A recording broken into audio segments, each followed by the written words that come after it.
Hello students, आज आपका chapter है एनिमल्स वर्ल्ड यानी कि जानवरों की दुनिया। बच्चों, आप सबको पता है all the living things grow and become older and die. Do you think if all the living things will die what will happen? आप सबको पता है कि सभी लिविंग थिंग्स बड़ी होती हैं और आगे जाकर वो मर जाती हैं। लेकिन आपने कभी ये सोचा है कि सभी लिविंग थिंग्स अगर मर गई तो क्या होगा? ये सारी दुनिया ही खत्म हो जाएगी। तो अब हमें ये लाइफ साइकिल आगे चलाते रहने के लिए क्या करना चाहिए? तो जो लिविंग थिंग्स हैं वो अपने जैसे बेबीज को जन्म देकर रिप्रोड्यूस कर इस लाइफ साइकिल को आगे बढ़ाते रहते हैं। Nature has given every living things the power to reproduce its own kind. Nature ने हर लिविंग थिंग को अपने ही जैसे यंग वंश के करने के लिए एक पावर दी गई है, जिससे लिविंग थिंग्स अपने जैसे यंग वंश को रिप्रोड्यूस कर सके और उनकी जो पीढ़ी है या उनकी जो सीरीज है वो आगे बढ़ती रहे और वो कभी भी खत्म ना हो।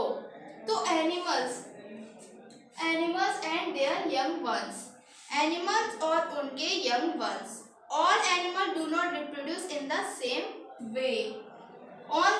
On the basis of method of reproduction, animals are divided into two groups. सभी एनिमल्स हैं वो रिप्रोडक्शन एक ही तरह से नहीं करते हैं। कुछ एनिमल्स अलग तरह से करते हैं, कुछ एनिमल्स अलग तरह से। सबकी रिप्रोडक्शन का मेथड अलग अलग होता है। तो उनके रिप्रोडक्शन के मेथड पर एनिमल्स को टू टाइप्स में डिवाइड किया गया है। First one is animal that give birth and second one is animal that lay eggs. First वो है जो अपने जैसे यंग वंस को जन्म देते हैं और सेकंड वो है जो अंडे देते हैं, जिससे बाद में उनके जैसे यंग वंस बाहर निकलते हैं। तो सबसे पहले हम पढ़ते हैं animals that give birth. Animals that give birth to young ones are called mammals. क्या कहे जाते हैं बच्चों? मैमल्स। जो लिविंग थिंग्स अपने जैसे बेबीज को रिप्रोड्यूस करती हैं उन्हें मैमल्स कहते हैं। एग्जाम्पल आपका human being. Mammals are the most developed animals. जो मैमल्स हैं वो बहुत ही डेवलप्ड एनिमल हैं, वो बहुत ही विकसित एनिमल हैं। Their body is covered with hair, और उनकी जो बॉडी है वो हेयर से कवर्ड रहती है। Cows, buffalo, cat, dog, lion, deer, camel, zebra, ये सब हमारे ऐसे एनिमल्स हैं जो बर्थ देते हैं या give birth to their young ones. इन्हीं एनिमल्स को हम क्या कहते हैं? मैमल्स। मैमल एक बहुत ही डेवलप्ड एनिमल होते हैं, या इसे बहुत ही developed animal, most developed animal सिर्फ मैमल्स ही हैं। सेकंड है हमारा एनिमल्स दैट ले एग्स। ऐसे एनिमल्स जो अंडे देते हैं। Some animals lay eggs. कुछ एनिमल्स ऐसे होते हैं जो अंडे देते हैं। The young ones develop in these eggs. जो उनके यंग वंस हैं वो उस एग में डेवलप्ड होते हैं या उसमें बड़े होते हैं। They come out of their eggs after a few days. और कुछ दिनों बाद जब वो उस एग के अंदर डेवलप हो जाते हैं तो वो उस अंडे में से बाहर निकल आते हैं। जैसे कि birds, fishes, reptiles, frogs, insects, ये सब क्या है? ये एग्स ही देते हैं या फिर ये अपने रिप्रोडक्शन बाय एग करते हैं। थर्ड पॉइंट है बच्चों आपका सम अनयूजुअल मैमल्स। कुछ एनिमल्स ऐसे होते हैं, आपने अभी बताया, मैंने अभी आपको बताया कि मैमल्स वो होते हैं जो अपने जैसे यंग वंस को जन्म देते हैं। लेकिन कुछ मैमल्स ऐसे भी होते हैं जो अपने जैसे यंग वंस को डायरेक्ट जन्म न देकर अंडे देते हैं, लेकिन फिर भी वो यंग वंस या मैमल्स ही कहलाते हैं। सबसे पहले आपका बैट्स। बैट्स तो आप सभी ने देखी होगी, चमगादड़। हर किसी को पता है चमगादड़ उड़ सकती है, लेकिन वो एक बर्ड नहीं है। Bats look like a bird, they have wings to fly, but they are mammals. Bats जो है वो बर्ड की तरह दिखती हैं, उनके पास उड़ने के लिए पंख भी होते हैं, लेकिन वो फिर भी मैमल्स ही हैं। They give birth to the young babies. ये अपने बेबीज को जन्म देती हैं। Both birds are only mammal that can fly. Bats ही एक ऐसी मैमल्स है या मैमल्स में ओनली बैट ऐसी है जो फ्लाई कर सकती है या उड़ सकती है। सकती है। सेकंड है आपका व्हेल, सील्स एंड डॉल्फिन्स। अभी मैंने आपको बताया कि फिश जो है वो एग ले करती हैं, लेकिन whale, seals and dolphins look like a fish, they live in water but they are also mammals. Fishes जो कि ले एग देने वाले एनिमल्स हैं, but whale, seal and dolphin ये फिश की तरह दिखती ही है और फिश ही है, लेकिन ये अंडे न देकर अपने जैसे यंग वंस को बर्थ देती हैं। थर्ड है आपका डकबिल्ड प्लेटिपस। इन दोनों के नाम तो आपने बहुत ही बार सुने होंगे, लेकिन शायद डकबिल्ड प्लेटिपस का नाम आपने कभी ही सुना हो। बहुत ही कम ऐसी बार आता है कि डकबिल्ड प्लेटिपस का नाम पता हो। डकबिल्ड प्लेटिपस एक डक की तरह होता है, जिसकी चोंच बहुत ही ज्यादा बड़ी और चौड़ी होती है आगे से। ये एक बहुत ही इंटेलिजेंट एनिमल होता है और ये मोस्टली ऑस्ट्रेलिया में पाया जाता है। तो ये जो डकबिल्ड प्लेटिपस है ये डक में आ गया, और क्योंकि डक बर्ड में आती है, लेकिन ये एनिमल जो है वो अंडे नहीं देता बल्कि रिप्रोडक्शन करता है। The duckbilled platypus and spiny anteater lay eggs.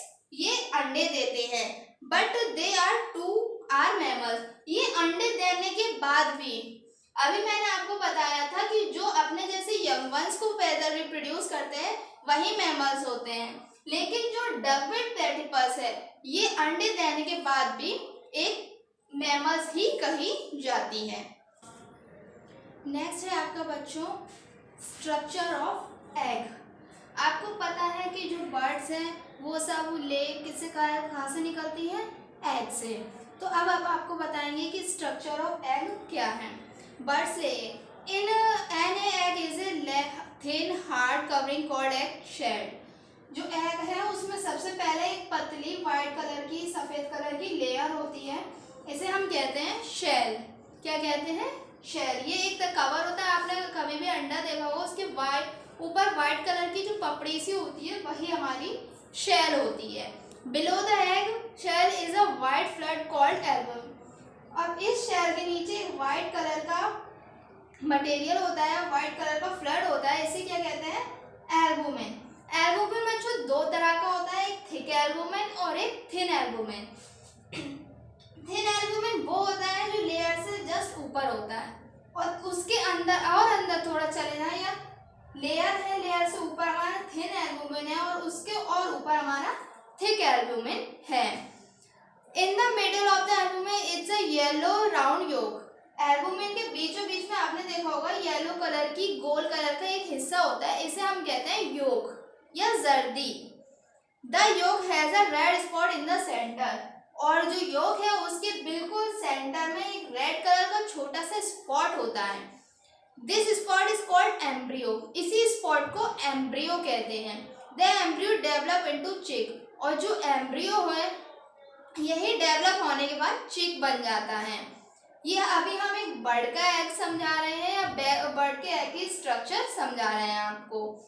The chicks get its food from the yolk. जो चिक इसके अंदर डेवलप हो रहा होता है तो वो अपने फूड को इसी योक से एब्जॉर्ब कर लेता है। एज चिक या baby bird starts growing the size of yolk gets reduce. और जैसे जैसे ये एम्ब्रियो बढ़ने लगता है या बेबी चिक जो है वो बड़ा होने लगता है तो इस योक का साइज घटने लगता है, या फिर जब वो बड़ा हो जाएगा तो पूरी एरिया वही ले लेगा और इस योक का साइज घटता चला जाता है। When the baby birds grow fully, the egg shell breaks and the baby birds come out. और जैसे ही ये एम्ब्रियो पूरी तरह से बड़ा हो जाता है या चिक इस पूरे एरिया में आ जाता है तो ये शेल टूट जाती है और जो बेबी बर्ड है वो बाहर निकल आता है। इस पूरी प्रोसेस में ये मतलब इस एग में योग में एम्ब्रियो आने से लेकर चिक के बाहर आने तक जो एग्स हैं उस पर हैंस हैचिंग करती हैं। हैचिंग क्या होता है बच्चों, बर्ड्स जो है वो अपने एग्स के ऊपर बैठ जाती हैं जिससे उन्हें गर्मी मिलती रहे और ये गर्मी देने इसे हिंदी में कहते हैं सेना। तो इस सेने की प्रोसेस को हैचिंग कहा जाता है। अगर बर्ड्स अपने एग्स की हैचिंग नहीं करेंगी तो उसमें से चिक कभी भी बाहर नहीं आता है। The process of coming out of the baby is called hatching. और जब इसके बाहर आ जाता है तो इस प्रोसेस को कहते हैं हम हैचिंग। तो इसमें आपने देखा कि एग का क्या स्ट्रक्चर होता है। ये इसका एयर सेल होता है जहां से अंदर एयर जाती है, और इस तरह से आपने पूरा स्ट्रक्चर देख लिया। अब हम आपको बताते हैं कि एक बर्ड की लाइफ साइकिल क्या होती है। सबसे पहले होता है बच्चों एग। एग जब हैचिंग हो जाती है या उसमें एग की हैचिंग होती है,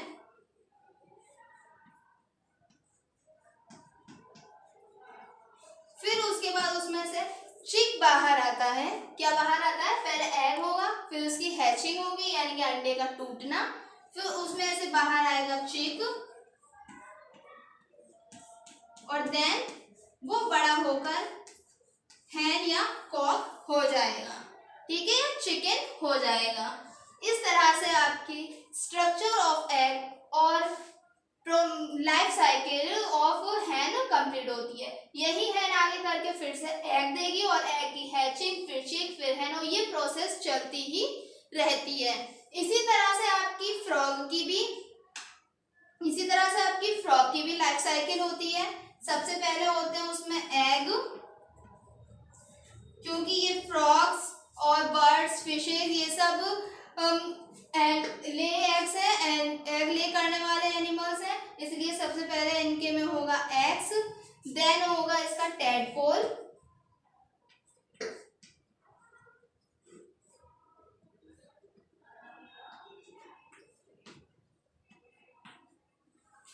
इसके बाद क्या होगा टैडपोल, फिर फ्रॉगलेट। ये एग से एक छोटा सा टैडपोल बाहर आता है, बहुत छोटा सा मेढक, उसे हम कहते हैं टैडपोल। जब ये टैडपोल बड़ा होता है तब इसे हम कहते हैं फ्रॉगलेट।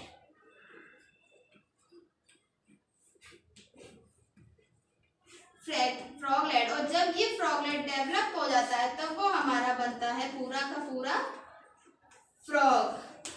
क्या बनता है बच्चों? फ्रॉग। नेक्स्ट टॉपिक है आपका रेप्टाइल्स। रेप्टाइल्स आप सभी लोग जानते होंगे, ऐसे जानवर जो रहकर चलते हैं वो रेप्टाइल्स कहलाते हैं। Reptiles like lizard, snake also ले egg on the ground. Reptiles like lizard है, टर्टल है, स्नेक्स है, तो ये ऐसे इंसेक्ट या जानवर होते हैं जो ये भी अपने अंडे देते हैं, लेकिन जमीन पर। किस पर? जमीन पर।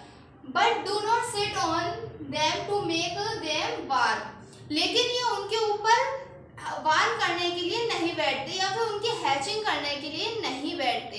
इनके जो अंडे हैं वो सूरज की रोशनी में खुद ही वार्म हो जाते हैं और उनमें से हैचिंग हो जाती है या उनके बच्चे बाहर आ जाते हैं।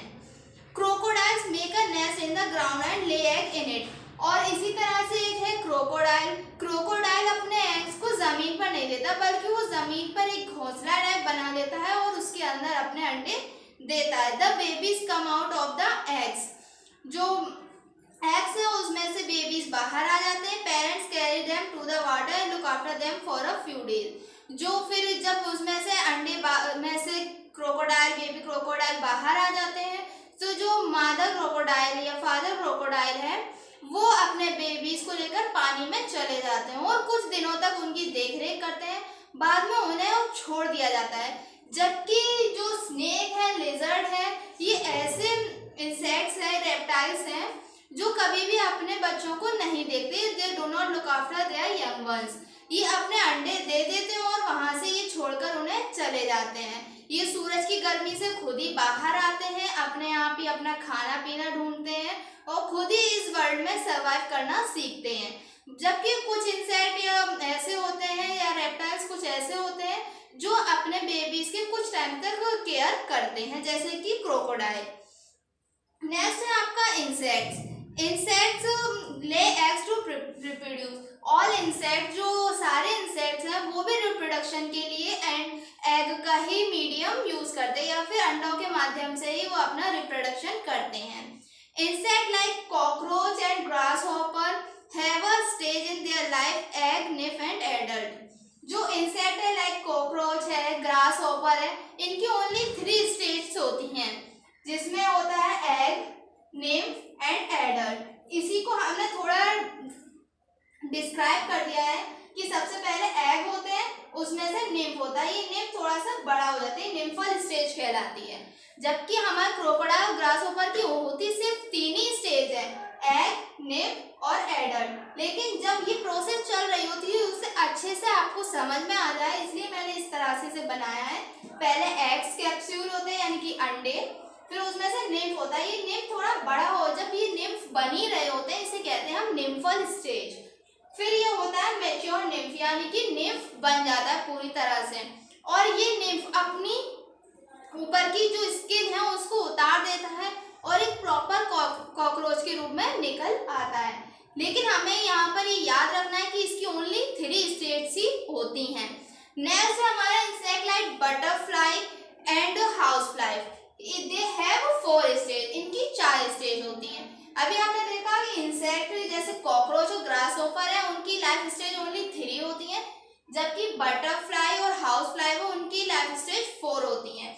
First one is egg, second one is larva, third one is pupa and fourth one is adult. The eggs is the first stage, जो एग है वो फर्स्ट स्टेज होती है। The young butterfly that hatch from the egg is called larva. जब इस egg में से जो बटरफ्लाई होती है जब इन्हें हैच करती है तो इसमें से लार्वा बन जाता है, ये हमारी सेकेंड स्टेज होती है। The larva entirely different from the adult, it looks like a worm. जो लार्वा होता है वो अपनी एडल्ट बटरफ्लाई से बिल्कुल ही डिफरेंट होता है, ये एक वर्म यानी कि केचुए की तरह दिखाई देता है।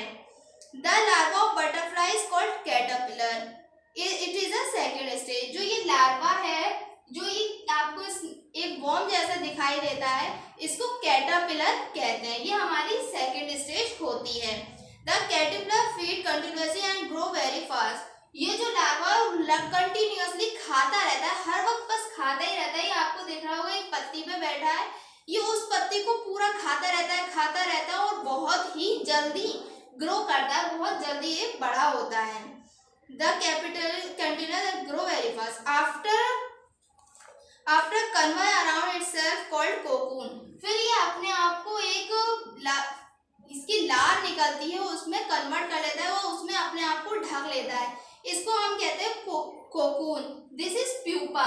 जो आपको देखा होगा कि जो कैटरपिलर है वो अपने आप को चारों तरफ से ग्रीन कलर की या अजीब सी लसलसी पदार्थ में कवर कर लेता है पूरी तरह से बाहर के उससे सेफ रहने के लिए। ये जो प्रोसेस होती है इसे कोकून कहते हैं, और जब ये पूरी तरह से बन जाता है तभी हमारा बनता है प्यूपा।